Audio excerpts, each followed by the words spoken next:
हमारे चैनल को सब्सक्राइब करें और बेल आइकन दबाएं। नमस्कार, आदाब।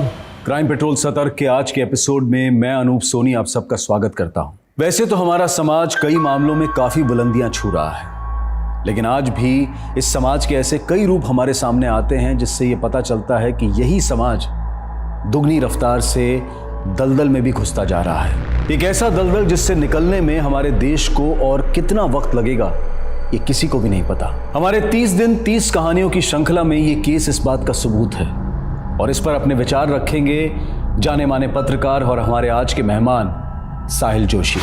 नमस्कार, मैं हूं साहिल जोशी। क्राइम पेट्रोल सतर्क में मैं एक बार फिर लेकर आया हूं एक ऐसा अनदेखा अनसुना केस जो मुझे लगता है कि आपको देखना बेहद जरूरी है। न्याय जिसे पाना हम सबका हक है। क्या हो अगर ऐसे मौके पर यह हक ही आपसे छीन लिया जाए। आज जो कहानी मैं आपके सामने लेकर आया हूं उस कहानी ने न्याय के हक की ऐसी ही लड़ाई देखी है और मैं दावे के साथ कह सकता हूं कि इस कहानी में ऐसे घुमावदार मोड़ आएंगे जो आप सबको स्तब्ध कर देंगे।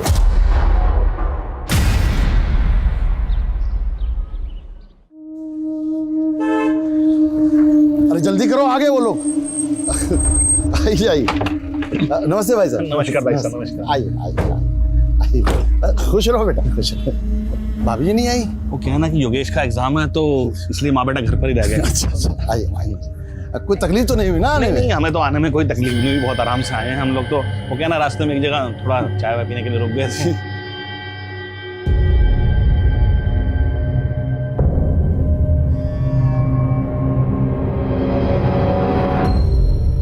भाई साहब, अब तो रत्नेश को दिल्ली में सरकारी आवास भी मिल गया है। बस हम चाहते हैं कि इसकी जल्द से जल्द शादी हो जाए।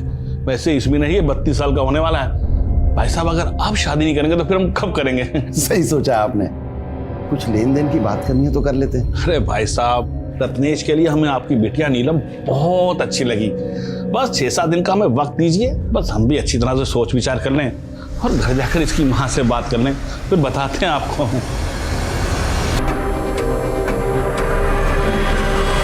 चंदू, माँ पत्नी नहीं नौकरानी चाहिए उन लोगों को। नीलम बेटा, इतना काम तो हर औरत को करना पड़ता है और यहाँ अपने घर में सब काम नहीं करती हो क्या तुम? हाँ, पर अपने घर में काम करने पे दहेज थोड़ी देना पड़ता है। ब्याह के बाद उनका घर ही तुम्हारा अपना घर होगा और जो भी लेकर जाओगी तुम्हारे काम आएगा ना। एक नंबर के लालची है वो लोग। और वो लड़का लगभग 14 साल बड़ा है हमसे। सिर्फ 14 ही साल बड़ा है ना? तुम्हारी अम्मा को देखो, 15 साल छोटी है हमसे, पर निभाया ना उसने सब कुछ। कभी कोई अनबन हुई हमारे बीच? और रही बात दहेज की, वो तुमको नहीं ना देना है, वो हम देख लेंगे कैसे करना। यार नीलम, तुम हमारे साथ कहीं भाग क्यों नहीं चलती हो? हम ऐसा नहीं कर सकते। तो अच्छा यही होगा कि तुम हमें भूल जाओ। भूल जाए? तुम हमें भूल चुकी हो? अब तो तुम्हारा हमसे मन भी उड़ गया होगा। तुम्हें मन से लगाया है कब तक? और अगर तुम्हें ये खेल लग रहा है तो खेल ही सही, क्योंकि हम अपने पापा के खिलाफ नहीं जा सकते। चलो, नीलम की शादी का आधा खरीदारी तो हो गया, 2-3 दिन में बाकी भी हो जाएगा। तुम ही परेशान हो रही थी, हम तो पहले से ही कह रहे थे सब हो जाएगा समय। चंदू, जरा मदद कर, ये मिठाइयाँ फ्रिज में रख दे और कल उनके आने से पहले सब खत्म मत कर देना। अरे नीलम, एक कप चाय बना दे बेटा। दीदी तो घर पे नहीं है।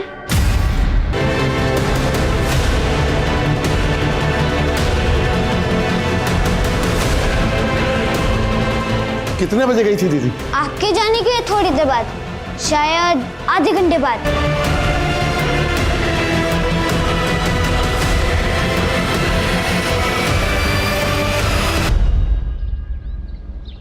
अरे हरीश, माधव, जल्दी जल्दी चलो, पीआई साहब को फोन करो और थाने बुलाओ। जी सर।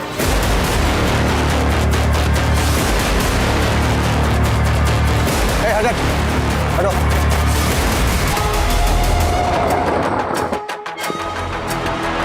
आइए सर, ये देखिए सर। सबसे चौंकाने वाली बात तो ये है कि इस जगह से हमारा पुलिस स्टेशन महज 100-150 मीटर दूर है।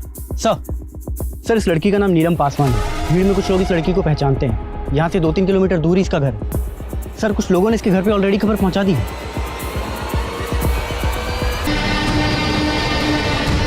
आप लोगों का दुख हम समझ सकते हैं, लेकिन हमारी बेटी आत्महत्या नहीं कर सकती साहब, हत्या हुई है उसकी। वो तो हमको भी ऐसा ही लग रहा है, पर आपको किसी पे कोई शक? विकी राजपूत, उसी ने मारा हमारी नीलम को। हम कहे थे ना कि हम आपकी बेटी नीलम से शादी करेंगे, तो फिर काहे उसे किसी और के साथ जबरदस्ती बांध रहे आप? तुम्हारी बकवास बंद हो गई है तो अब निकलो यहाँ से, नहीं तो हमको पुलिस को खबर करना पड़ेगा। पुलिस अब इन्वॉल्व होगी क्योंकि अब होगा कांड, बहुत बड़ा कांड। अच्छा, नीलम को आखिरी बार आपने कब देखा था? कल शाम को 5 बजे वो घर से गई थी। मतलब वो पूरी रात घर नहीं लौटे? तो फिर आप लोग हमारे पास पहले क्यों नहीं आए? हमें लगा कि वो वापस आ जाएगी। जांच करने के लिए आप लोग हमें नीलम का मोबाइल नंबर दीजिए। नीलम के पास कोई मोबाइल नहीं था साहब।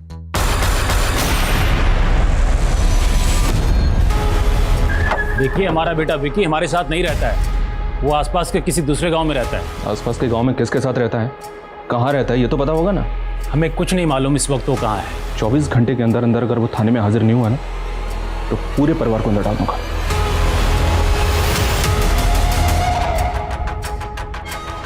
तो वो तो ठीक है, लेकिन ये वीरेंद्र मुझे कुछ जरूरत से ज्यादा ही चालाक लग रहा है। इसके बारे में पता करना पड़ेगा। बातुर सर, उस एड्रेस के बारे में कुछ अपडेट? हाँ सर, विक्की के बाप ने हमें जो एड्रेस दिया था, विक्की उस एड्रेस पे नहीं रहता सर।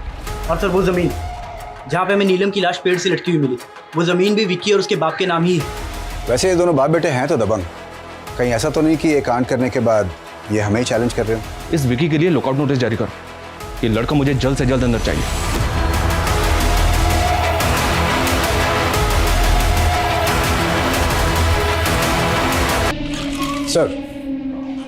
सर नीलम की पोस्टमार्टम रिपोर्ट, और आपका अंदाजा बिल्कुल सही निकला सर। उसकी बॉडी को पेड़ पे लटकाने से पहले ही उसकी हत्या हो चुकी थी। सर रिपोर्ट के हिसाब से लड़की की हत्या 2 दिन पहले रात 8 और 10 बजे के बीच में हुई। लेकिन नीलम के फादर ने बताया था कि वो 2 दिन पहले उसी शाम को 5 बजे घर से निकली थी। अच्छा गुप्ता, लड़की की बॉडी पे रेप या मोलेस्टेशन के कुछ साइन? नहीं सर, डॉक्टर के अनुसार ये क्लियर केस ऑफ मर्डर है। एक काम करो, नीलम की बॉडी को परिवार वालों को सौंप दो।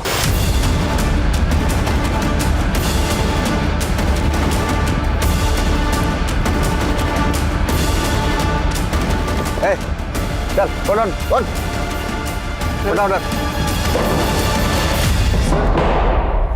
सर हम नीलम को क्यों मारेंगे? हम तो नीलम से बहुत प्यार करते थे और हम भागे नहीं थे। वो उसके दुख में। 2 सितंबर की शाम को कहाँ था तू? सर 2 सितंबर की शाम को हम नीलम से मिले थे और नीलम ने खुद ही हमको सामने से फोन करके मिलने बुलाया था। नीलम के बाप ने हमें बताया कि उसके पास फोन नहीं था, और तू बोल रहा है कि खुद नीलम ने तुझे फोन करके बुलाया था। ऐसे कैसे फोन नहीं था नीलम के पास? हमारी और नीलम की जब भी बात होती थी फोन पर ही होती थी, और उस शाम को असल में नीलम ने हमको सामने से फोन करके मिलने बुलाया था। अभी समय मिला तुम्हें हमें फोन करने का? आज क्यों हमारे घर पे आके हमारे पापा को धमकी देकर गए हो? क्योंकि तुमने अपना फोन बंद रखा था, इसलिए हमें तुम्हारे घर पर आना पड़ा, समझे?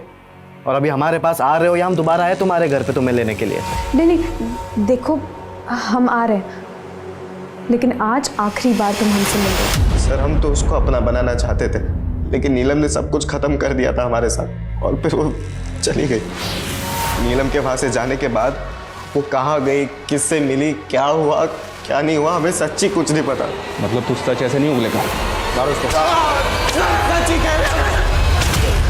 विकी के फोन में ये नंबर नीलम के नाम से सेव्ड है। विकी के फोन में ये नंबर नीलम के नाम से सेव है, पर हो सकता है ये नंबर किसी और का हो। पता करो ये नंबर किसके नाम पे रजिस्टर्ड है। सर हेलो, हम नीलम के हत्यारे बोल रहे हैं। नीलम के हत्यारे? कौन बोल रहा है? हमारा परिचय जानने का कोशिश भी मत कीजिएगा, बस इतना समझ लीजिए कि हमको पकड़ना इतना आसान नहीं होगा। हेलो सर, कौन था फोन पे? पता नहीं, बोल रहा था कि वो नीलम का हत्यारा है और हम उसे कभी नहीं पकड़ पाएंगे। पर सर जब विकी राजपूत हमारे पास है तो फिर ये फोन पे कौन होगा जो अपने आप को नीलम का हत्यारा बता रहा है? ये कोई बहुत बड़ा गेम हो सकता है गुप्ता। तुम एक काम करो, जल्दी से पता करो ये नंबर किसके नंबर है। सर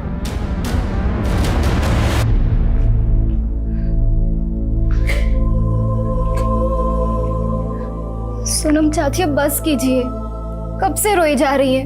देखो मैं खाना लाई हूँ, थोड़ा सा खा लीजिए। और अब देखना पुलिस वाले उस हैवान को ढूंढ निकालेंगे। पूरे गांव में सबसे पूछताछ कर रहे हैं। बस आप हिम्मत मत हारना। पता नहीं उस दरिंदे ने हमारी नीलम के साथ क्या क्या किया होगा। क्या क्या किया होगा? क्या क्या किया होगा मतलब? सर डिटेल्स मिल गई है। जिस नंबर से आपके फ़ोन पे कॉल आई थी वो एक फेक आईडी से लिया हुआ नंबर है। और सर विक्की के फ़ोन में जो नंबर नीलम के नाम से सेव्ड है वो नीलम के नाम पे रजिस्टर्ड है। तो फिर नीलम के फादर ने हमें ऐसा क्यों बोला? नीलम के पास कोई मोबाइल नहीं था साहब। सर नीलम के फादर संजय पासवान की कॉल लॉग तो और भी इंटरेस्टिंग है। ये देखिए, संजय पासवान की कॉल लॉग में हमें नीलम के भी कॉल्स मिले हैं। इसका मतलब ये संजय पासवान हमसे बताएगी। अरे छोड़िए, हमको छोड़िए, हम चुप रहने वाले नहीं हैं। एक मिनट, ये क्या तरीका है? हाँ, क्या हुआ? हमें आपसे एक बात पूछनी, हमारी बेटी के बदन पे जगह जगह निशान क्यों थे? उसकी जांघ की हड्डी क्यों टूटी थी? हमारी बेटी का बलात्कार भी हुआ था क्या? बलात्कार? हाँ साहब, गुंजन ने खुद अपनी आंखों से देखा था। हम तो बिल्कुल होश में नहीं थे। हमारी बच्ची को हमने कफन में ही देखा, लेकिन गुंजन ने उसे अच्छे से देखा था साहब। शमशान जाने के पहले नीलम को उसी ने तैयार किया था। हमारी बच्ची के साथ क्या बलात्कार भी हुआ था साहब। हमने नीलम का पोस्टमार्टम करवाया था और उसकी रिपोर्ट भी गलत है। गुंजन ने सब कुछ अपनी आंखों से देखा। क्या गुंजन मुझे लग रहा है आप लोगों ने? हा? कौन है गुंजन? सर ये गुंजन। गुंजन, क्या तुम्हारा ये मानना है कि नीलम के साथ बलात्कार हुआ था? साहब हम ऐसा कब बोले? हाँ, नीलम के शरीर पर कुछ चोट के निशान थे, लेकिन हमें नहीं पता कि उसका बलात्कार हुआ था या नहीं।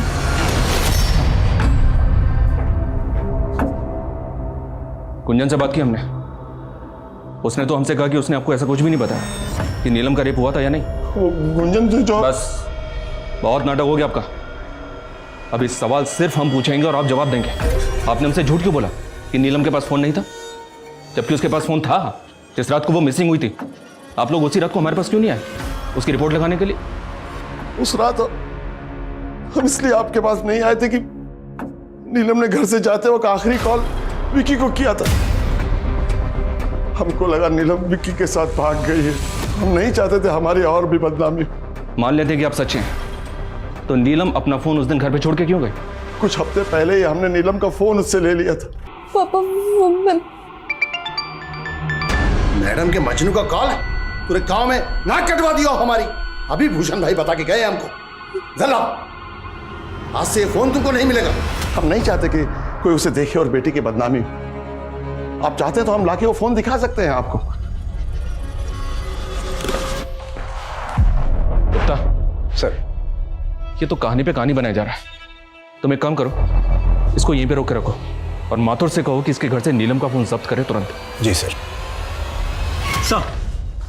सर नीलम के घर से उसका ही फोन बरामद हुआ है। इसमें नीलम और विकी दोनों की कुछ तस्वीरें भी हैं। कुछ पता चला क्या? नहीं सर। कोई बात समझ में नहीं आ रही है। अरे हम नीलम के बाप हैं, हमको काहे बैठा रहे हो यहाँ? अरे एक मिनट, एक मिनट, ये क्या शोर मचा रखा है? वो विजेंद्र के हाथों बिक गए हो तुम सब लोग। हाँ, हमको यहाँ बैठा के विक्की को छोड़ने वाले हो? हाँ, पैसा खाए हो ना विजेंद्र से सब लोग। हो जाइए। अब अगर एक शब्द और बोला ना और ऊंची आवाज में बात की तो क्या करेंगे आप लोग? हाँ, एक बेकसूर और कमजोर आदमी को मार के हवालात में बंद कर देंगे क्या करेंगे? हमको मामूली आदमी मत समझना, हम हिला के रख देंगे तुम सबको। मीडिया में जाएंगे, समझे? चलो। देखिए, अगर आपको सच जानना है ना तो हमें अपने तरीके से काम करने दीजिए। आपके पति आपके लिए जो भी हो, लेकिन हमारे लिए वो भी प्राइम सस्पेक्ट है।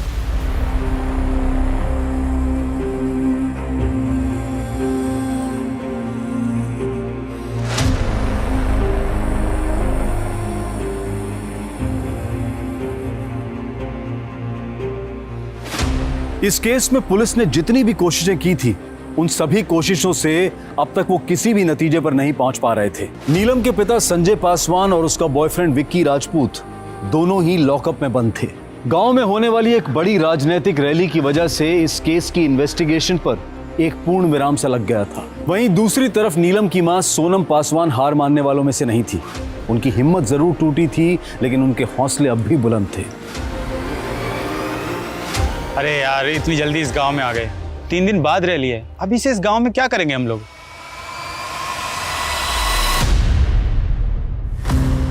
देखिए, मेरा नाम निशी सिंह है और ये मेरे कैमरामैन साथी है सुहास टंडन। हम आपकी मदद करना चाहते हैं। हेलो साहिल सर, मुझे एक केस मिला है सर अगर आप इस केस को कवर करेंगे ना तो ये एक नेशनल फुटेज बन जाएगा। सर हम करेंगे तो ये सिर्फ एक लोकल न्यूज़ बन जाएगी सर।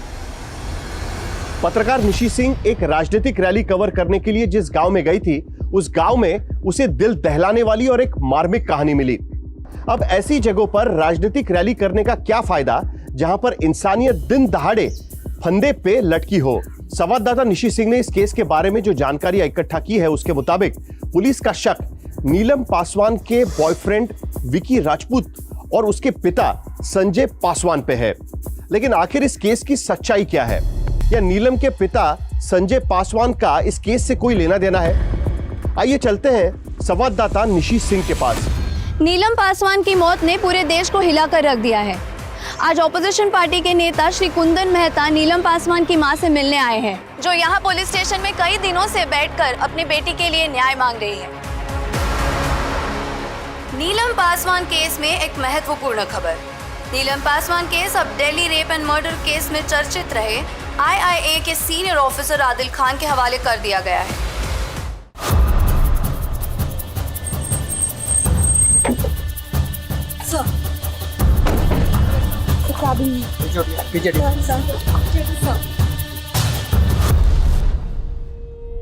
सोनम जी, मेरा नाम आदिल है, आदिल खान।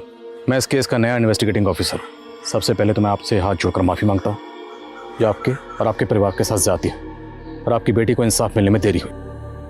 पर मैं आपको यकीन दिलाता हूँ, अब आपकी बेटी को इंसाफ मिलकर रहेगा। अब आप बेफिक्र होकर अपने घर जाइए। आपकी बेटी को इंसाफ मिलेगा, ज़रूर मिलेगा और जल्द मिलेगा।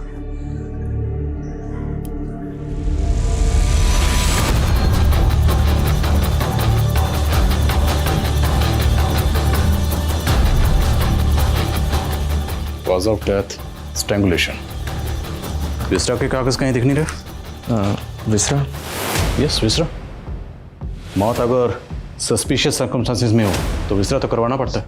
पर यहाँ तो विक्टिम महज 18 साल की थी। आई एम श्योर आपने करवाया होगा। नो सर, एक्चुअली हमने सिर्फ ऑटोप्सी कराई थी। और vaginal swabs, hair stand, simple clay, blood stand clay. ये केस सिंपल मर्डर का था, इसलिए हम लोगों ने ये सब जरूरी नहीं समझा। सिंपल मर्डर केस तो अभी तक सॉल्व क्यों नहीं हुआ? Next time think before you speak. Extremely sorry sir, लेकिन आपको जो भी मदद चाहिए हम करेंगे। फिलहाल तो हमें विक्टिम के कपड़े चाहिए जो मौत के वक्त उसके बदन पर थे। Sure sir.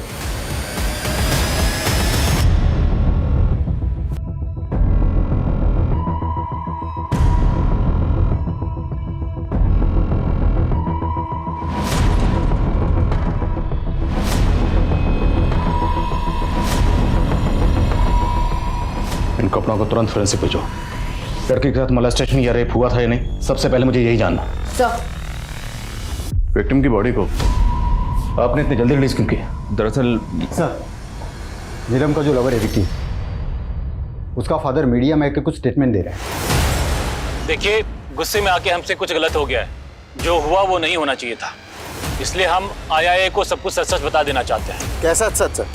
आखिर आप IIA को क्या बताने वाले हैं?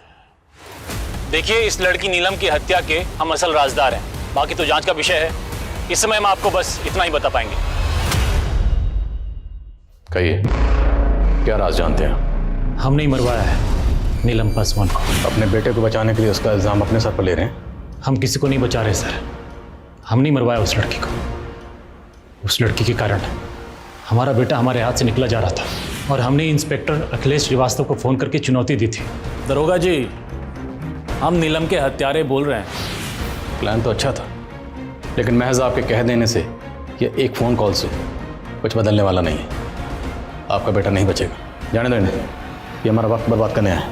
4 लोगों से बलात्कार करवाए थे हम नीलम पासवान का। इस विजेंद्र राजपूत की बातों पे मुझे रत्ती भर यकीन नहीं हो रहा। हो ना हो, ये अपने बेटे को बचाने के लिए सारा इल्ज़ाम अपने सर पर ले रहा है। तभी पुलिस ने जब इसके बेटे को अरेस्ट किया, इसने पुलिस को फ़ोन करके चैलेंज किया। और एक बात, ये सब कुछ हमारे आने के बाद ही क्यों कबूल कर रहा है? अब इतना बेवकूफ़ तो होगा नहीं कि किसी को मारेगा और उसकी लाश को अपनी ज़मीन में टांगेगा। ये केस जितना सीधा लग रहा था उतना सीधा है नहीं।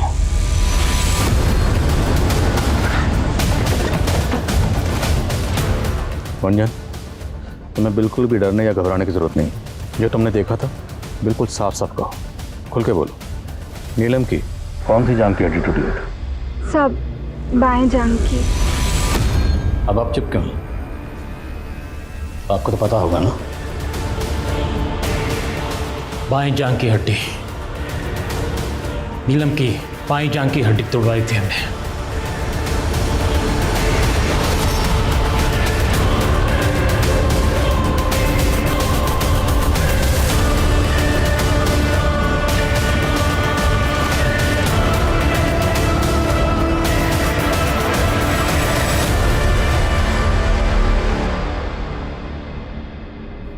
पापा,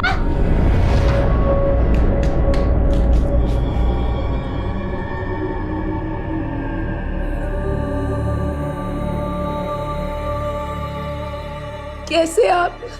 भाई साहब, अब आपके यहाँ पर कोई 5 साल से कम उम्र का बच्चा है पोलियो ड्रॉप्स देने? नहीं।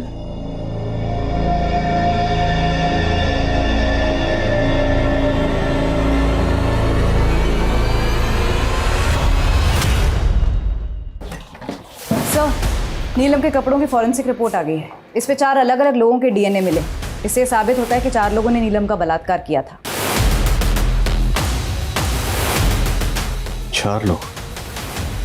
मतलब विजेंद्र सही कह रहा था? 4 लोगों से बलात्कार करवाए थे हम नीलम पासवान का। नीलम की पोस्टमार्टम रिपोर्ट किस डॉक्टर ने बनाई थी? सर, लड़की का कत्ल हुआ था। तो लड़की अपने पूरे होशाहवास में थी, लड़की का गला दबाकर उसे मारा गया और लड़की ने सेल्फ डिफेंस में कोई फाइट बैक नहीं की, right? Yes sir. And I am sure आपने विक्टिम के ब्लड सैंपल तो लिए होंगे? या मैंने लिए थे। उसमें किसी तरह के इंटॉक्सिकेंट के ट्रेसेस? नो, ब्लड टेस्ट में तो सर ऐसा कुछ भी नहीं निकला था। कोई ऐसा नशीला सब्सटेंस नहीं निकला था।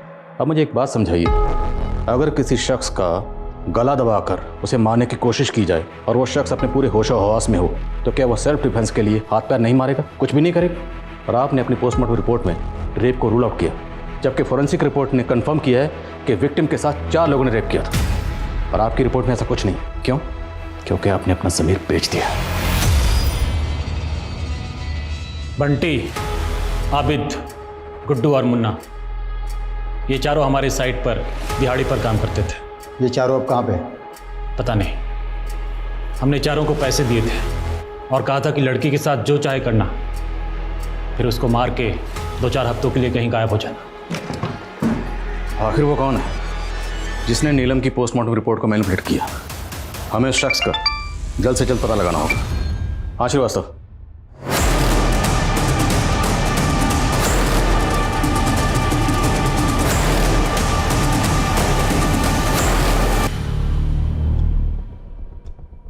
तो गुंजन के पति का कहना है कि गुंजन ने सुसाइड किया। जी हाँ सर, हालांकि अभी तक हमें घर में कोई सुसाइड नोट नहीं मिला है। और अब गुंजन ने सुसाइड कर लिया। गुंजन सुसाइड क्यों करेगी? सर, हो सकता है विजेंद्र ने जिन 4 लड़कों को पैसे देकर नीलम का रेप करवाया था, वो विजेंद्र के सरेंडर करने से बौखला गए हों और ये कांड उन्होंने किया। अगर ऐसा है तो हमें जल्द से जल्द उन 4 लड़कों को ढूंढना होगा, पता लगाओ वो कहाँ। और विजेंद्र और उसके बेटे विक्की, दोनों को डीएनए को फॉरेंसिक भेजो, रेपिस्ट के डीएनए से मैच करने के लिए कहो।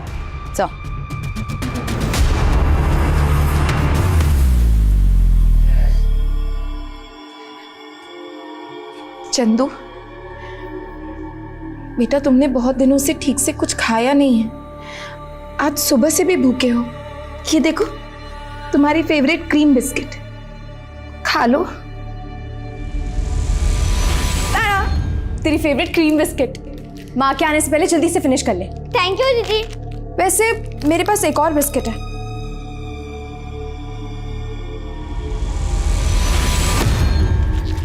हमें नहीं खाना बिस्किट, हमें बस दीदी चाहिए, उनको ले आओ। सर, इन 4 लड़कों का कहीं भी पता नहीं चला है। लोकल बस अड्डे से लेकर रेलवे स्टेशन तक सब जगह छान मारा। सर, लगता है अब इनके ऑफिशियल रिकॉर्ड्स खंगालने पड़ेंगे, तभी इनके घर का पता निकलेगा। इलेक्शन कमीशन, मनरेगा और आधार कार्ड, इन सब ऑफिसेज में छान मारती हूँ sir. Good sir. Bunty, Abid, Guddu और मुन्ना, इन 4 नामों के 55 लोग चंदौली की वोटर्स लिस्ट में रजिस्टर्ड हैं। सर, हो सकता है इस लिस्ट में वो 4 लोग भी शामिल हो जिनकी हमें तलाश है। इन सबको विजेंद्र को दिखाओ और इसमें से वो 4 लोग आइडेंटिफाई करवाओ जिसे भागने के लिए विजेंद्र ने कहा था। असीमा, विजेंद्र की कंस्ट्रक्शन साइट पे तुम जिस मैनेजर से मिले थी उसे भी बुलाओ। सर।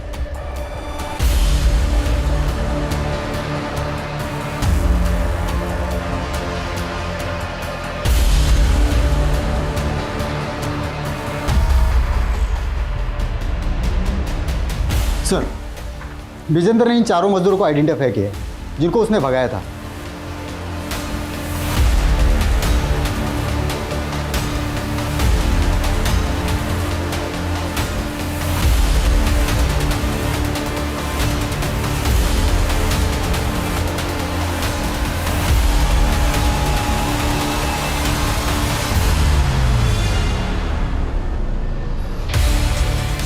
तो मतलब इतना तो तय है कि विजेंद्र ने इन चारों को भागने के लिए कहा था। ये जहां कहीं भी हैं हाजिर करो। सर।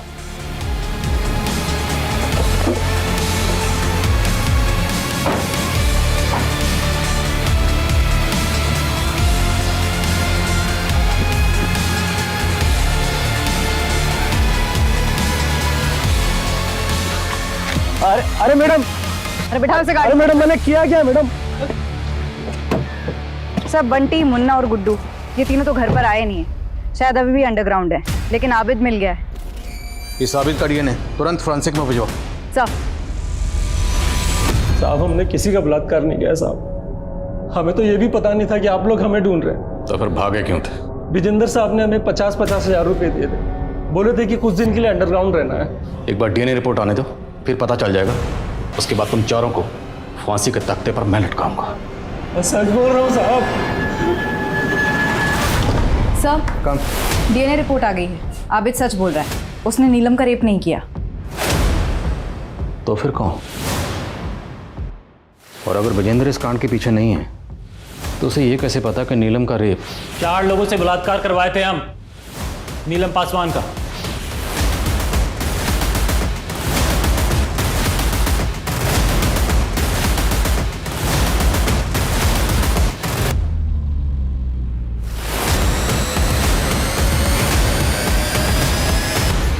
ये विकी तो बार बार यही कह रहा कि इसने नीलम के साथ कुछ नहीं किया, जबकि नीलम को आखिरी बार इसी के साथ देखा गया था। तो ये जानना जरूरी है कि नीलम और ये आखिरी बार एग्जैक्टली कहाँ मिले थे।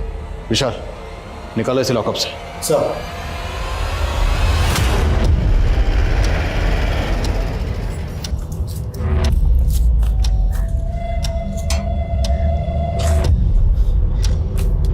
सर, मैं और नीलम आखिरी बार यहीं पर मिले थे। उसके बाद नीलम इस गेट से होते हुए अपने घर की तरफ चली गई थी। तो 2 सितंबर की शाम को नीलम को आखिरी बार यहाँ देखा गया। तो इस दौरान कहीं ना कहीं किसी ना किसी ने कुछ तो देखा होगा। आसपास अच्छे से पूछताछ करो। सर, नीलम के केस में लोकल पुलिस 30 से भी ज्यादा दिनों तक किसी भी नतीजे पर नहीं पहुंच पाई थी, और अब इस केस में आईआईए की एंट्री को भी 2 हफ्ते से भी ज्यादा का समय बीत चुका है। लोकल पुलिस और आईआईए द्वारा इस केस के तमाम एंगल्स को टटोला जा चुका था। इन तमाम सवालों के बीच एक सवाल पूरे देश के जहन में चल रहा है कि क्या नीलम को कभी इंसाफ मिल पाएगा, या उन तमाम केसेस की तरह नीलम का केस भी हफ्ते, सालों, महीनों तक चलता रहेगा। क्या आईआईए किसी नतीजे पर इस केस में पहुंच पाएगी? दीदी, ये दोनों प्रेगनेंसी की गोलियां हैं, सुबह और रात को।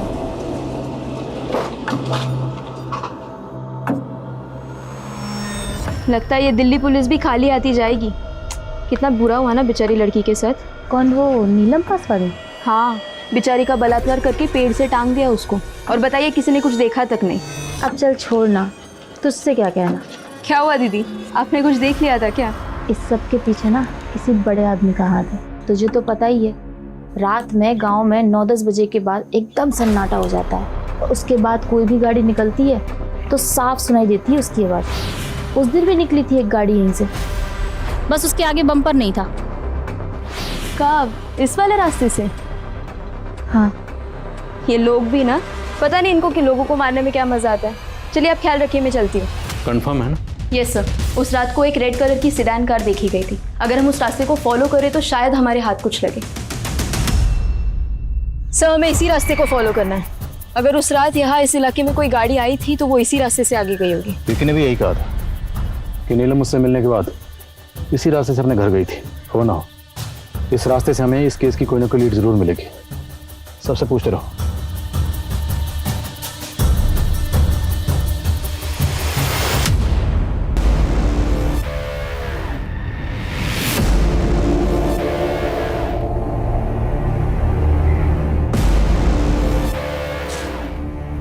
जी साहब। किसका घर है? नेताजी का। कौन नेताजी? राजन द्विवेदी जी।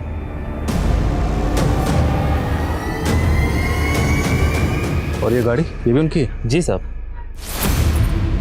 2 सितंबर को तो साहब यहाँ आए ही नहीं थे। कुछ आइडिया कहाँ गए थे? ये तो नहीं पता, शायद लखनऊ गए थे। ठीक, शुक्रिया।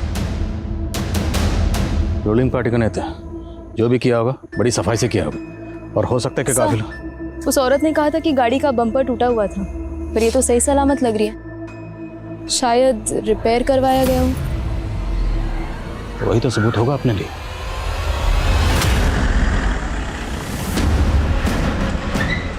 नहीं चलेगी, पुलिस की जाती नहीं चलेगी, नहीं चलेगी, नहीं चलेगी।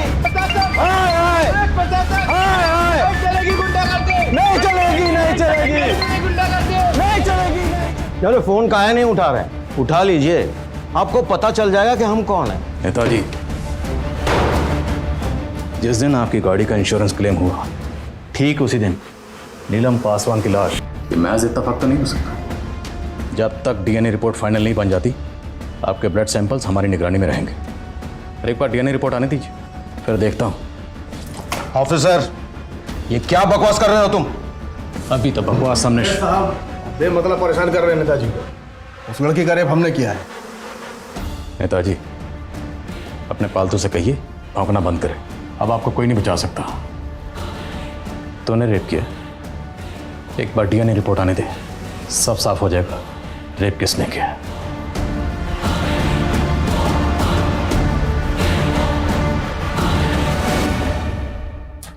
सर, लोकल लीडर राजन द्विवेदी का डीएनए तो रेपिस्ट के डीएनए से मैच नहीं हुआ, लेकिन उसके गनर भरत का डीएनए मैच हो गया। भरत का? तो मतलब नीलम के साथ जिन 4 लोगों ने रेप किया, उनमें से एक रेपिस्ट ये भरत है। बाकी 3 रेपिस्ट कौन है? साहब, उस रोज़ मेरी छुट्टी थी तो मैं सुबह से बैठ के पी रहा था। फिर सोचा कि मैं शाम को फार्म हाउस चला जाऊंगा। साहब, मैं अक्सर जाया करता था वहाँ पार्टी करने। साहब, मैं वो नशे की हालत में निकल गया। हमें पता है तूने किस किस को बुलाया था।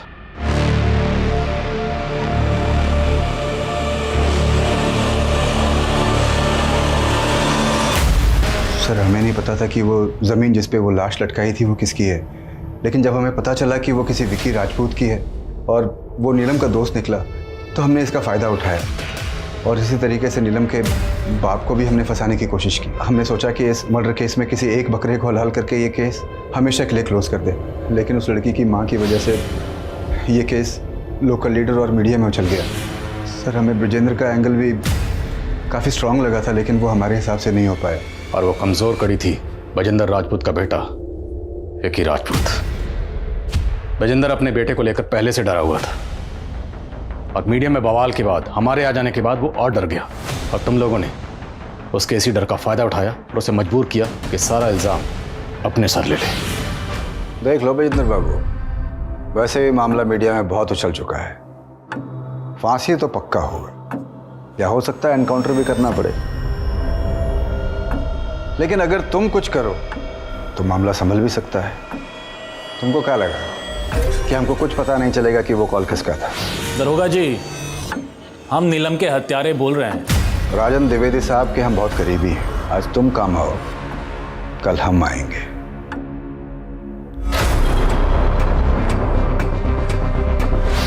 और गुंजन के साथ क्या किया?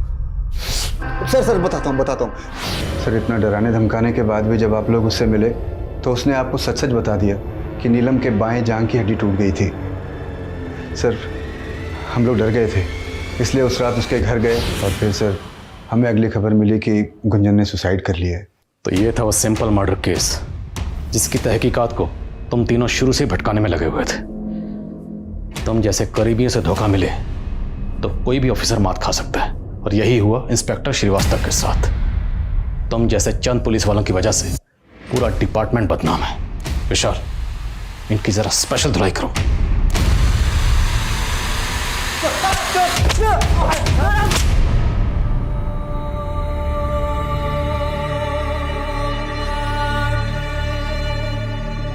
हमारे देश में कई बार ऐसे मामले सामने आते हैं जिसमें कानून के रखवालों ने कानून का मजाक बना दिया।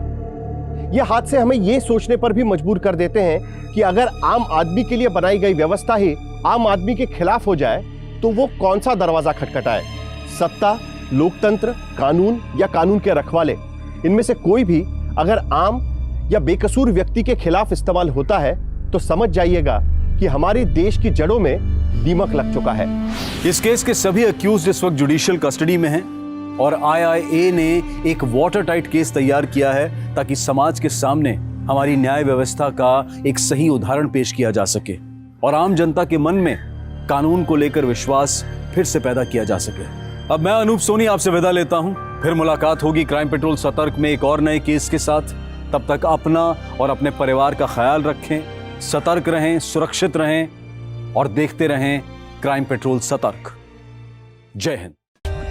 For more updates, subscribe to our channel, click the show links and enjoy watching the videos.